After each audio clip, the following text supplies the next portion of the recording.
Herkese merhabalar, kanalıma hoş geldiniz. Bugün bu videomda bu görmüş olduğunuz örgü yakalığımızın yapılışını anlatıyorum. Çok güzel, şık bir yakalık oldu. Böyle sade elbiselerin veya kazakların üzerine tamamlayıcı aksesuar olarak kullanabilirsiniz. Boyutunu da istediğiniz şekilde ayarlayabilirsiniz. Ben böyle 2 yaş üzeri çocuklar için standart bir boy olarak ördüm aslında bunu. 2 yaştan itibaren kullanılabilir diye düşünüyorum.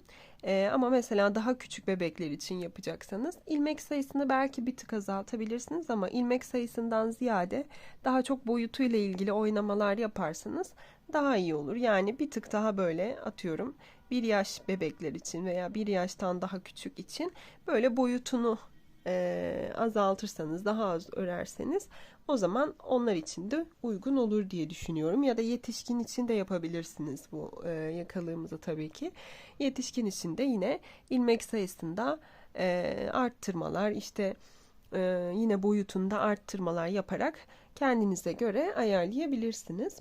Şimdi yapılışını anlatmaya geçmeden önce biraz nasıl ördüğümle alakalı ön bilgi vereyim. İp olarak 100 gramı 330 metre olan %55 pamuk, koton, %45 akrilik içerikli bir iplik kullandım. Böyle koton karışımlı bir iplik olduğu için de tok duruyor. Öyle salan bir yapısı olmuyor tabii yakalığımızın. Bence güzel, uygun bir iplik olmuş oldu. 3,5 numara şişle ördüm. Siz de ördüğünüz ipliğe göre şiş numaranızı ayarlamayı unutmayın. Üzerine yine böyle tercihe bağlı benim yaptığım gibi işlemeler yapabilirsiniz. İsterseniz sade de kullanabilirsiniz. Örgü üzerine işlemelerle alakalı videomu sağ üst köşeye bırakıyorum. Ve bir de son olarak şöyle başlangıç ilmek sayımla alakalı ve reglen ilmeklerimle alakalı biraz ön bilgi vereyim yine. 77 ilmekle başlıyoruz yakalığımıza. Bakın 5 tane böyle reglan ilmeği ayırıyorum. Arttırma yapacağım bölgeler reglan bölgelerim. Her bir reglan bölgemde bir tane reglan ilmeğim olacak. Yani toplamda 77 ilmeğin 5 tanesi reglen ilmeklerime ait. Bu noktada 77 ilmekten de 5 çıktığında bakın 72 tane ilmeğim kalmış oluyor.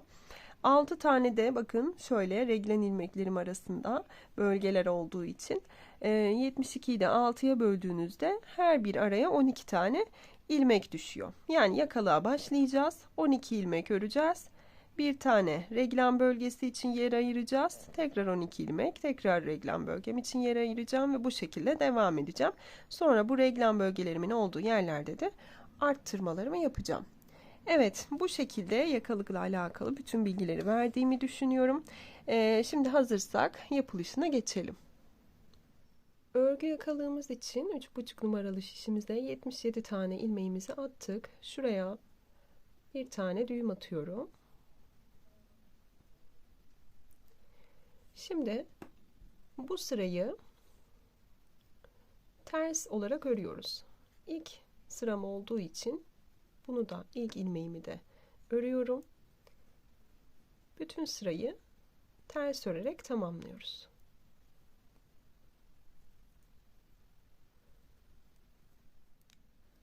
Sıramı tamamladım. Şimdi dönüyorum. Ön yüze geçiyorum. Ön yüzde ilmeklerimizi düz olarak öreceğiz. Bunu yaparken reglen bölgelerimizi de ayarlayıp arttırmalarımızı da yapacağız aynı zamanda. Bakın 2, 3, 4, 5, 6, 7, 8, 9, 10, 11 ve 12 tane ilmeğimi örüyorum. Burada şöyle bir tane arttırma yapıyorum. Burası benim reglen bölgem olacak. Burada arttırmamızı yaptık. Bir tane ilmeğimizi ördük. Bir tane daha arttırma yapıyoruz. Ve yine 12 tane daha ilmek örüyoruz. Arttırmadan sonra 12 tane daha ilmek örüyoruz.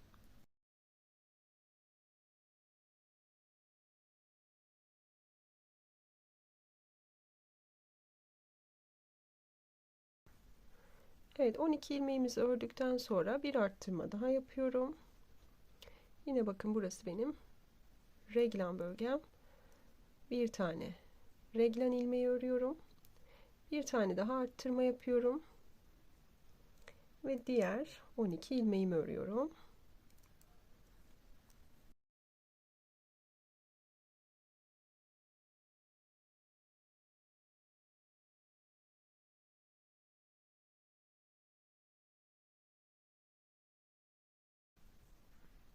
Yine reglan bölgemdeyim. Arttırmamı yaptım. Belirleyicimi yerleştiriyorum. Reglan ilmeğimi örüyorum. Bir arttırma daha yaptım. Ve sonrasında yine 12 ilmek daha örüyorum.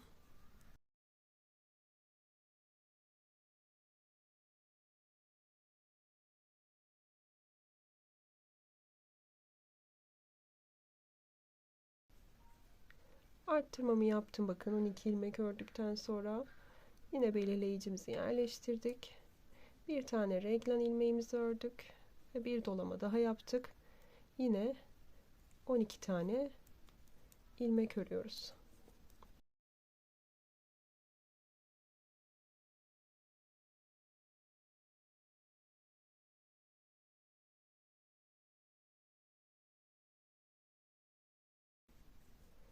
Evet, yine 12 ilmek sonrasında arttırmamı yapıyorum. Ve son belirleyicimi yerleştirdim. Yine reglan ilmeğimi ördüm. Bir tane daha arttırma yaptım. Kalan 12 ilmeği de örüyoruz.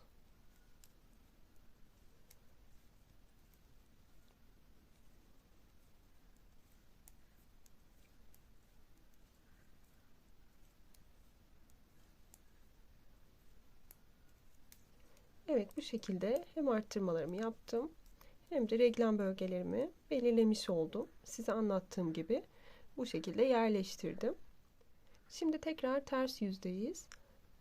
Burada bütün ilmeklerimizi ters olarak örüyoruz. Hiçbir arttırma yapmıyoruz. Bu sefer ilk ilmeğimizi örmeden alıyoruz yine.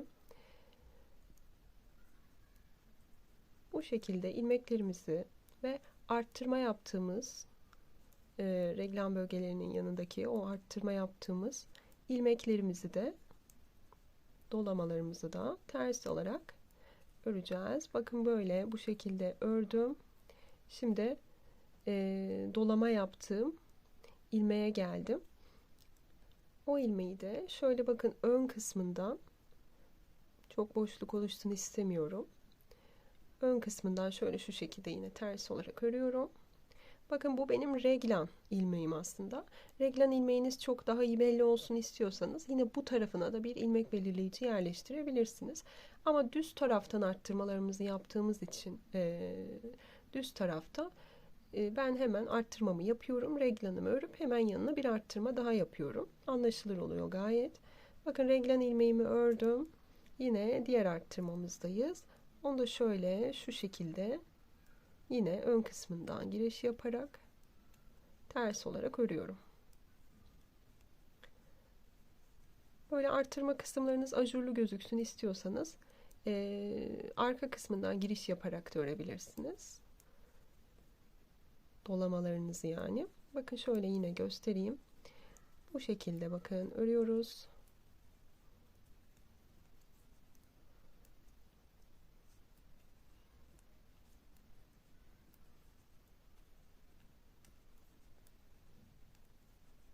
Evet. Bakın dolama yaptığım ilmeğe geldim yine. Ön kısmından giriş yapıyorum. İsterseniz söylemiş olduğum gibi ajurlu bir görünüm istiyorsanız artış bölgelerinde bu şekilde de giriş yaparak örebilirsiniz. Evet, bu şekilde ördük. Yine reglan ilmeğimiz. Belirleyicimi kaydırıyorum. Yine artış yaptığım, dolama yaptığım ilmeğimi bu şekilde şöyle ilmek belirleyicimi biraz düzelteyim. Evet, bu şekilde bu kısmı da örüyoruz. Evet, bütün sıramızı bu şekilde tamamlayalım ve gelelim. Sıramı tamamladım. Tekrar ön yüzdeyim. Şimdi ön yüzde yine ilmeklerimizi düz olarak örüp arttırmalarımızı yapacağız.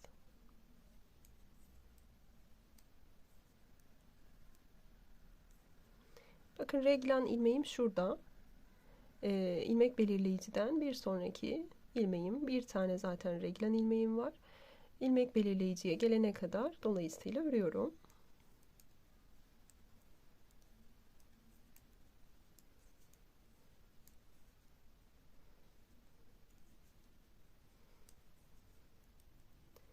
Evet, ilmek belirleyiciden bir önceki ilmeğimizi de ördük ve bakın yine şöyle bir tane arttırma yapıyoruz. İlmek belirleyicimizi kaydırıyoruz ve bir tane reglan ilmeğimiz vardı. Onu da ördük ve yine yeni ikinci arttırmamı yapıyorum. Devam ediyorum.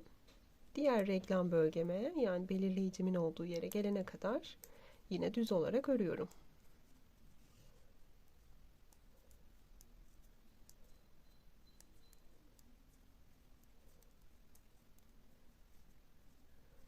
Evet, tekrar bakın belirleyiciden bir önce hemen şöyle bir tane arttırma yaptım. Reglan ilmeğimi ördüm ve bir tane daha arttırma yapıyorum. Devam ediyorum. Evet, bu şekilde arttırmalarımızı yaparak bu sırayı da tamamlayalım. Arka yüze geçtiğimizde yine bütün ilmeklerimizi ters olarak örüyoruz. İlk ilmeğimi örmeden aldım. Diğer bütün ilmeklerimi ters olarak örüyorum. Düz yüzde yaptığımız dolamaları da yine bu kısımda biraz önce de göstermiştim zaten, ters olarak örüyoruz. Burada artık göstermem gereken herhangi bir şey yok. Arttırmalarımı da ters yüzde de nasıl öreceğimizi gösterdim. Düz yüzde bu şekilde yine tekrar düz yüze geçtiğimizde arttırmalarımızı yapalım. Ters yüzde de yaptığımız arttırmaları da diğer ilmekleri de ters olacak şekilde örelim. Bir miktar bu şekilde ilerleyelim. Evet, buraya kadar toplamda 6 kez arttırma yaptım. En son ters kısmı da ördüm. Şu an tekrar düz yüzdeyim. Şimdi arttırmalarımıza devam edeceğiz. Ama artık şu yakalığımızın şu kısmının, uç kısımlarının biraz daha şöyle yuvarlak şekilde olması için şu kısımlarda kesmeler yapacağız. Aynı zamanda yine düz yüzde arttırmalarımıza devam edeceğiz söylediğim gibi. Bakın kesmeleri nasıl yapacağız?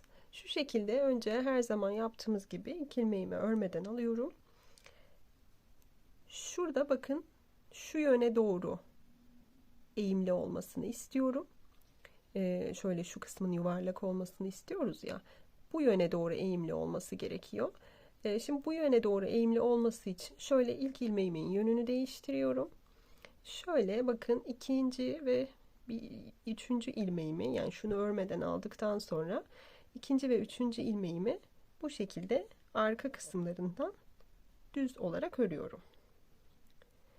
Sonra yine normal şekilde örmeye devam ediyorum. Arttırma yaptığım yere kadar.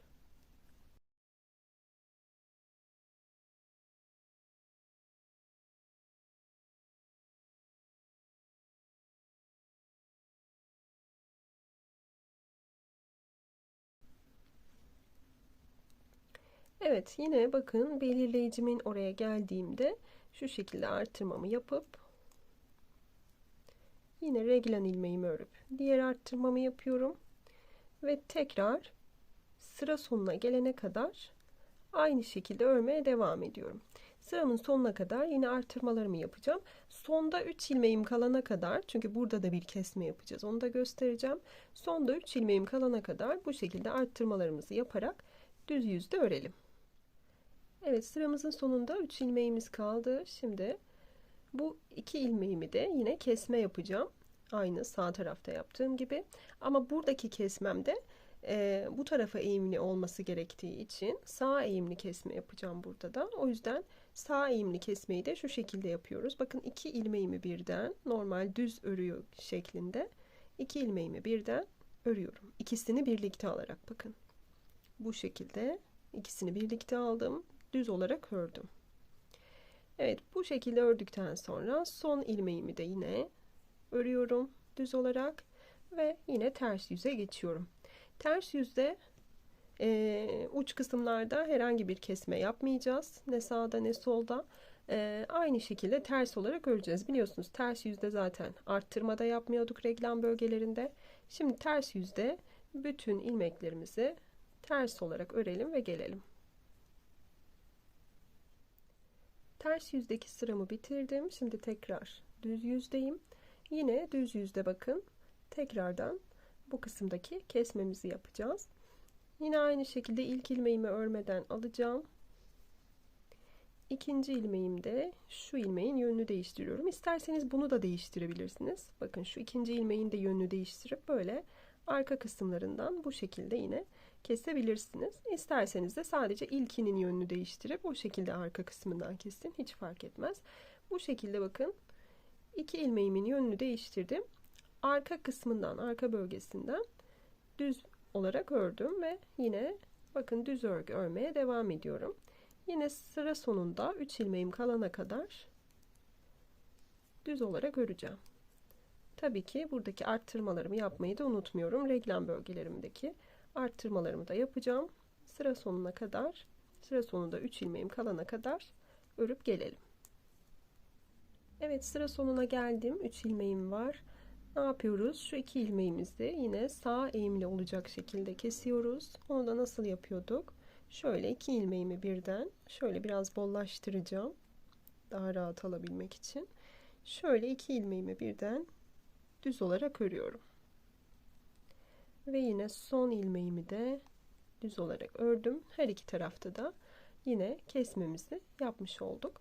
Bakın gördüğünüz gibi bu kısım yönü böyle bu tarafa doğru eğimli olurken bu kısımda da yine şuraya doğru eğimli. Evet, bu şekilde yaptık kesmelerimizi. Yine arka yüze geçtiğimizde kesme veya arttırma yapmadan bütün ilmeklerimizi ters olarak örüyoruz. Yani bir sıra kesiyoruz düz yüzde, bir sıra kesmiyoruz demek oluyor bu da. Yine bütün ilmeklerimizi şimdi ters olarak örüp gelelim. Evet, ters yüzü de ördükten sonra şimdi şu ana kadar reglan bölgelerimde toplamda 8 tane arttırma yapmış oldum. Şimdi bu sırada, bu düz sıramızda son arttırmamızı yapacağız. Yani toplamda buradaki arttırmalarımız 9 tane arttırma olacak. Aynı şekilde buradaki kesmelerimize de devam edeceğiz. Ama son arttırmamızı yapacağız. Yani bu düz yüzde kesmemi yapıp sonra reglan bölgelerimdeki artışlarımı yaptıktan sonra ters yüzde tekrar bütün ilmeklerimi ters olarak öreceğim. Ondan sonrası için sadece kenarlardaki kesmelerimi yapacağım. Sağ ve sol kenardaki kesmelerimi yapacağım. Buradaki reglan bölgelerimdeki artışlarımı yapmayacağım. Son 9 toplamda 9 artışa ulaştığımda artık bu kısımları da sadece düz olarak öreceğim. Dediğim gibi sadece buradaki kesmelerimi yapacağım. Şimdi son artışımızı da yapalım. Bu sıradaki reglan bölgelerimizdeki son artışımızı da yapalım. Yine söylemiş olduğum, göstermiş olduğum gibi kesmelerimizi de yapalım. Sağ ve sol uçlarda. Sonrasında, artış sonrasında ne kadar ördüğümün bilgisini sizlere vereceğim. Evet, 9. arttırmamı yaptım. Düz yönde arttırmamızı yaptık. Ters yönde geri geldik. Sonrasında bir daha hiç arttırma yapmadım. Hiç arttırma yapmadan ördüğüm sıra sayısı 10. 10 sıra örgümü ilerlettim yani arttırmalardan sonra. Şimdi 10 sıra ilerlettikten sonra artık kapatıyorum. Klasik kapama yöntemiyle örgü yakalığımızın bu kısmını kapatacağız. Evet, örmeden aldım. İkinciyi ördüm. Ve bu şekilde üstünden atlatıyorum. Evet, söylemiş olduğum gibi klasik kapama yöntemiyle şimdi bu kısmı kapatalım. Evet, kapama işlemimizi de tamamladık. Kapama işlemini biraz böyle yaparken elinizi gevşek tutun. Çok böyle sıkı sıkı kapatmayın. Şuralarda kasma yapmasın. Şimdi bağcığını yapacağız bu kısımdaki. Bağcığı biraz örüp sonrasında bu kısımla birleştirip buradan böyle ilerleyip buradan çıkış yapıp sonra tekrar bağcığı burada biraz daha uzatıp öreceğiz. Şimdi nasıl başlayacağımızı göstereyim. Şöyle çorap şişleriyle öreceğim ben. 4 tane ilmek attım. Çorap şişime bu 2,5 numaralı şiş. Eğer daha büyük numarayla öreceksiniz. Mesela 3,5'la ördük biz bunu. 3,5 numaralı böyle çorap şişiyle örecekseniz ya da misinalı şişle de örebilirsiniz bu bağcığı. Şimdi onunla da nasıl yapacağınızı gösteririm. Daha büyük numarayla örecekseniz 3 ilmek de atabilirsiniz. Ben bununla 4 ilmekle başladım. Şimdi 4 ilmek attık. Sonrasında bakın normalde örgüyü nasıl örüyoruz? Bu şekilde ters yüzümüzden örmeye başlıyoruz. Şimdi ters yüzden örmeyeceğiz. Bu şekilde ilmeği attıktan sonra böyle kaydırıyoruz ilmeklerimizi. Sonrasında buradan bakın örmeye başlıyorum.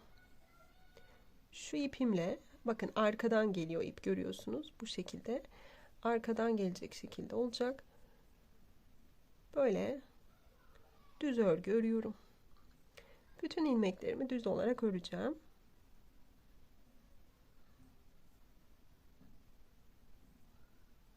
Yine çok sıkı tutmayacağım elimi, küçük numara olduğu için. Evet, bu şekilde ördükten sonra tekrar bakın kaydıracağım.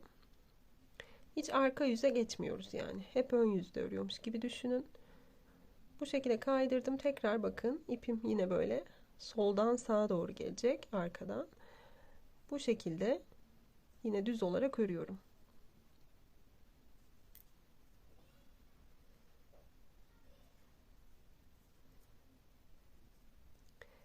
Evet, devam ediyorum. Yine bakın kaydırdım.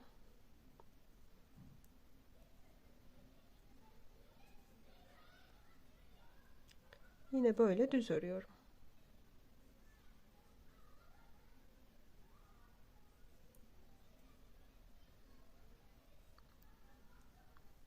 Evet, bu şekilde öre öre böyle bunu ilerleteceğiz. Bakın hafiften oluşmaya başladı şöyle gördüğünüz gibi. Bunu bir miktar bu şekilde ilerleteceğiz. Böyle hep kaydıracağız. Buradan örmeye devam edeceğiz. Eğer bunu tek ucu açık şişlerle örüyorsanız da onu da bakın nasıl yapacağınızı göstereyim. Şimdi tek ucu bir ucu kapalı olsaydı şişimizin böyle kaydırıp buradan öremeyecektik. Dolayısıyla ne yapmamız gerekiyor? Buradaki ilmeklerinizi geri alacaksınız. Bu ördüğünüz ilmekleri diğer şişe geri alıp böyle, bu biraz uğraştırıcı oluyor. O yüzden iki ucu açık şişlerle örmek çok daha rahat oluyor bu bağcığı. Bakın bu şekilde geri aldım. Yine aynı şekilde örmeye devam ediyorum. Misinalıyla örerken de bu şekilde ilmekleri diğer şişe geri aktarabilirsiniz. Ama misinalıyla yine bir nebze daha kolay olur. Çünkü mesela misinalıda da yine böyle bu şekilde kaydırıp misinadan da geçirip kaydırabilirsiniz. Onunla da rahat oluyor. O şekilde de örmüşlüğüm var. Yine misinadan kaydırıp tekrar böyle bu şekilde bunun gibi örebilirsiniz. Tercih sizin. Evet, bu şekilde bağcığımızı ilerletelim şimdi. Evet, buraya kadar bağcığımı bir 30 santim kadar ördüm. Şimdi artık şu boğaz kısmından birleştirip buradan devam edeceğiz örmeye. Şimdi onu nasıl yapıyoruz gösterelim.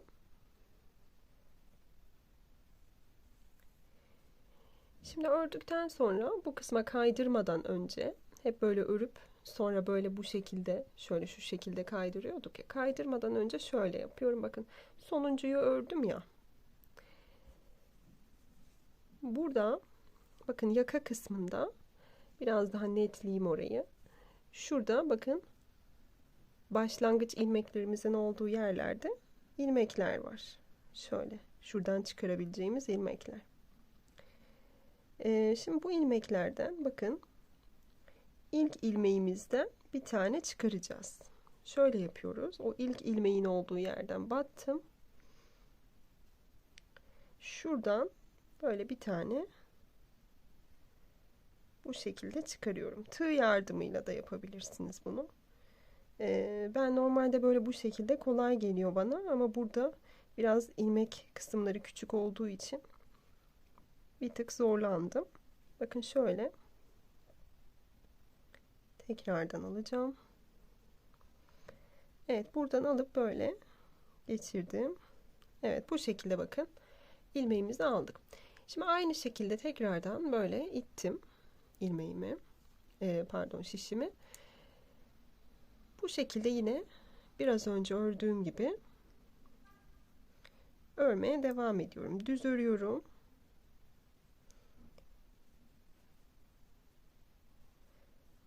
Evet, 3 tane ördükten sonra bakın bu ikisini şöyle, bu çıkardığımız ilmeği ve onun yanındakini şöyle arka kısmından birlikte örüyorum. İkisini birlikte örüyorum. Evet, burada bunu aslında buraya bağlamış olduk. Şimdi artık hep ne yapacağım? Hep ilmek çıkararak buradan devam edeceğim. Bakın ikinci ilmeğin olduğu yere battım. İlmek çıkaracağım yere. Buradan da bir tane ilmek çıkardım. Aynı şekilde tekrardan şişime kaydırdım. Ve devam ediyorum. Buradan yine ipimi alarak, şu ipimle karışmasın. Evet, ipimi alarak buradan örüyorum. I-cord çalışması yapıyoruz aslında. Sonradan I-cord ya da biye, sonradan biye ekliyoruz. Evet, gördüğünüz gibi üçünü ördüm. Normalde 4 taneydi. Artık buradan ilmek de çıkarttığımız için 5 tane oluyor. Biz bunu yine ne yapıyoruz? 4'e indiriyoruz. Yani her çıkardığımız ilmeği sonraki örmede kesiyoruz. İkisini birlikte yine arka kısmından ördüm, kestim.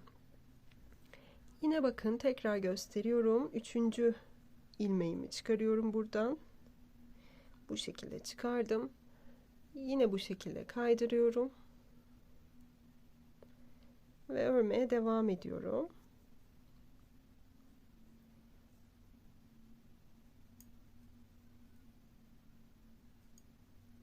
Yine üçünü ördüm. Kalan ikisini yine arka kısmından keserek bir ilmeğe indiriyorum tekrardan.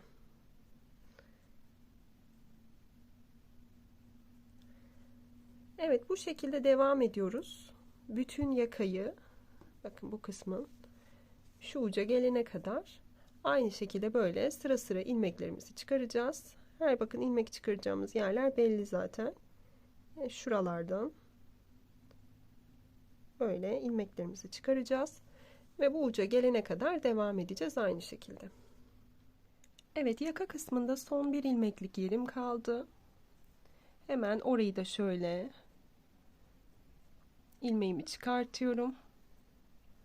Anlattığım şekilde yine örmeye devam ediyorum. Şişimi kaydırıp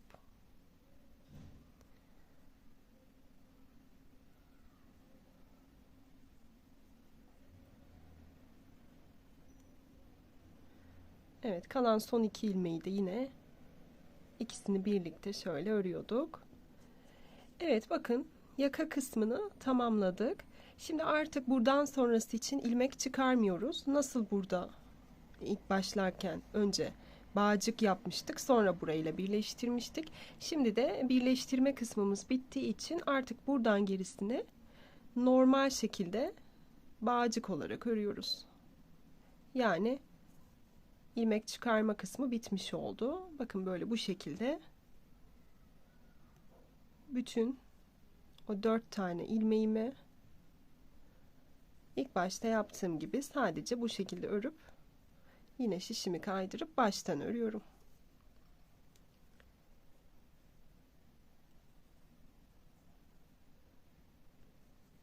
Evet, aynı şekilde aynı uzunluğa gelene kadar bu yaptığımız başlangıçta yaptığımız bağcığın uzunluğuna gelene kadar bunu da örüyoruz aynı uzunlukta. İstediğimiz uzunluğa ulaştıktan sonra normal nasıl örgüde kesme yapıyorsak, kapama yapıyorsak o şekilde kapatıyoruz ve bağcık kısmını bitirmiş oluyoruz. Sonrasında şu kenarlardaki oya kısımlarını yapacağız. Evet, bağcığımız yeterli uzunluğa ulaştıktan sonra bu kısmı kapatıyoruz. Klasik yöntemle, normal kapama yöntemiyle kapatacağız. Normal bağcığı ördüğümüz gibi düz olarak örüyorum birinciyi. İkinciyi de yine düz olarak örüyorum. Sonra yine ilk kısmı, ilk ilmeğimi ikincinin üstünden atlatıyorum. Aynı şekilde yine bakın bunu da örüyorum. Yine üstünden atlatıyorum. Son olarak yine böyle bu şekilde ördüm. Üstünden atlattım. Evet, bu şekilde bağcığımızı kapamış olduk. Burada da şuradan hemen buradan kesiyorum. Tığla bu kısma hemen bir zincir çekip kapamamızı bitiriyoruz. İpimizi de bakın bağcığımız zaten böyle bir yuvarlak formda ilerlediği için ipi bunun içine rahatlıkla gizleyebilirsiniz. İpimizi de her iki tarafta da yine şurada da bakın ipimiz var. Onu da gizleyeceğiz. Şimdi bağcık kısmı bittiğine göre artık kenar kısımlardaki oya çalışmalarına geçebiliriz. Kenar oyalarımızı tığ ile yapacağız. Bakın öncelikle ipimi ilk ilmeğimin olduğu yere sabitleyeceğim.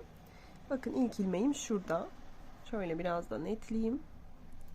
Bakın şurada ilk ilmeğimin olduğu yer. Hemen oraya şöyle ipimi alıp bir zincirle sabitliyorum. Şimdi sabitledikten sonra bakın ikinci ilmeğimin olduğu yeri atlıyorum. Şuraya batacağım. Üstüne alıyorum öncelikle. Buraya batıyorum.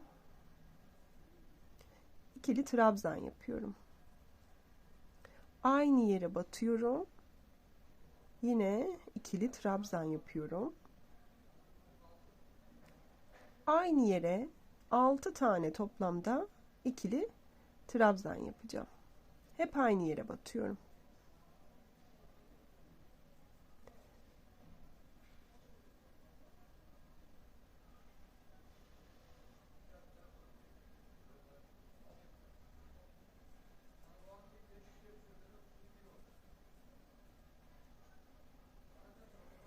Evet, 6 tane ikili trabzanımı tamamladım. Şimdi bakın aynı yeri batmıştım. Hemen yanındakine atlıyorum. Bir sonrakine sabitliyorum. Şöyle alıyorum. Sık iğne ile bakın bunu sabitliyorum. Şimdi sabitlediğim yerin yanındaki kısma atlıyorum. Bir sonrakine batıyorum. Hep bir tane atlıyoruz. Bakın üstüne aldığım yine aynı noktaya, battığım noktaya 6 tane yine ikili trabzan yapacağım.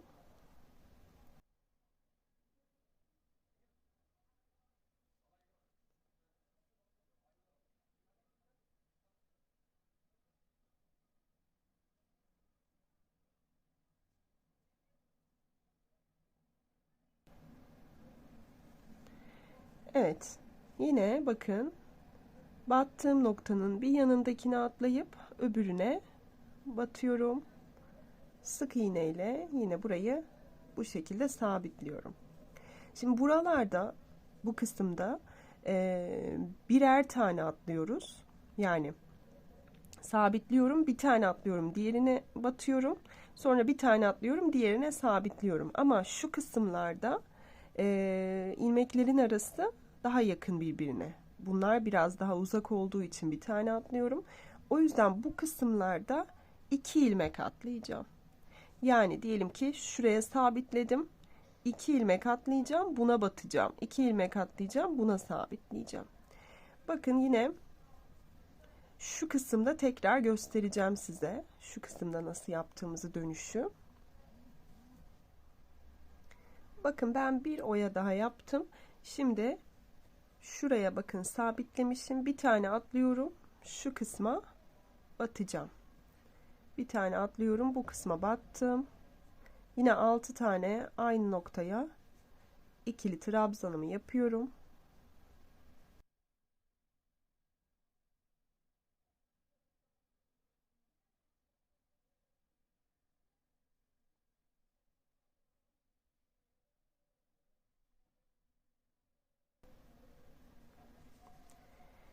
Evet, şimdi bakın aynı noktaya battıktan sonra normalde bir tane atlıyorduk, şuna batıyorduk ya. Ama söylemiştim buralarda e, ilmeklerin arası daha yakın birbirine diye. O yüzden bir tane atlayıp buna batmıyorum da iki tane atlıyorum. Şu iki ilmeği birden atlıyorum. Şuna batıyorum. Bu şekilde yine sık iğne ile sabitliyorum. Şimdi hep bu kısımda, bu uç boyunca hep iki tane atlayacağım. Tekrar şuraya geldiğimde, yakanın bu kısmına geldiğimde yine aynı şekilde burada yaptığım gibi yapacağım. Yine şurayı da son kez gösteriyorum. Bakın şimdi buraya battık, sabitledik. Şimdi iki tane atlıyorum. Üçüncüye batıyorum. Aldım üstüne. İki tane atladım. Üçüncü ilmeğimin olduğu kısma battım. Ve yine 6 tane buraya ikili trabzan yapıyorum.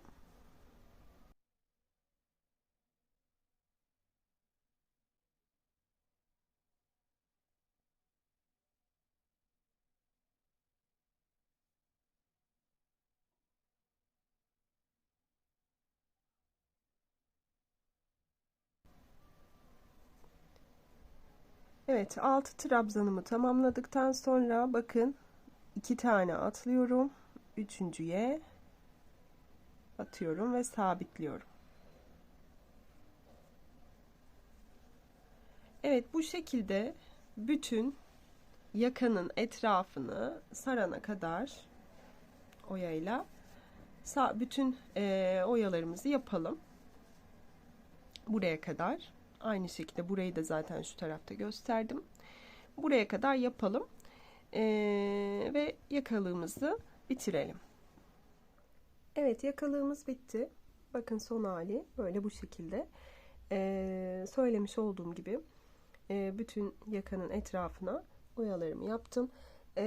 Burada da gördüğünüz gibi şöyle son halini de göstermek için bağcığını şöyle şu şekilde bağladım. Gerçekten çok tatlı, çok güzel oldu. Onun haricinde bloklama da yaptım ben buna tabii ki. Ördükten sonra bir 20 dakika suyun içinde beklettim. Zaten bütün ördüğüm şeyleri hemen ördükten sonra bloklamayı yapıyorum. Şöyle güzelce seriyorum. Bakın şöyle serdim bunu. Bloklamayı yaptıktan sonra bu şekilde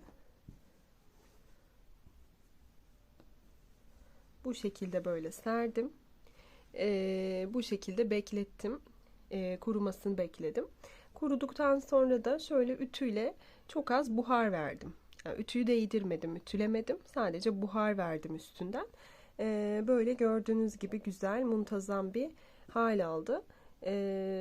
Bloklama yapmadan önce ilk ördüğümde bu kısımlar kıvrılıyordu. O yüzden böyle muntazam durması için sizin de hem bloklama yapıp sonra şöyle üstünden biraz buhar verebilirsiniz benim gibi. Bu şekilde üstündeki işleme detaylarını da anlatmayacağım. Zaten ben bütün örgülerimde işlemeyi çok sevdiğim için nakış yapıyorum üstüne. Ama sayfamda yine söylüyorum her zaman. Örgü üzerine işlemelerle alakalı video mevcut. Oradan yardım alarak sizler de üstüne işleme yapabilirsiniz. Yaptığım işlemelerin figürlerini orada hepsini paylaştım. Bu şekilde sizler de oradan yardım alabilirsiniz. Evet, bir videonun daha sonuna geldik. Videomu beğendiyseniz beğenip kanalıma abone olmayı ve yorum kısmından bana destek olmayı lütfen unutmayın. Başka bir videoda tekrar görüşmek üzere. Hoşça kalın.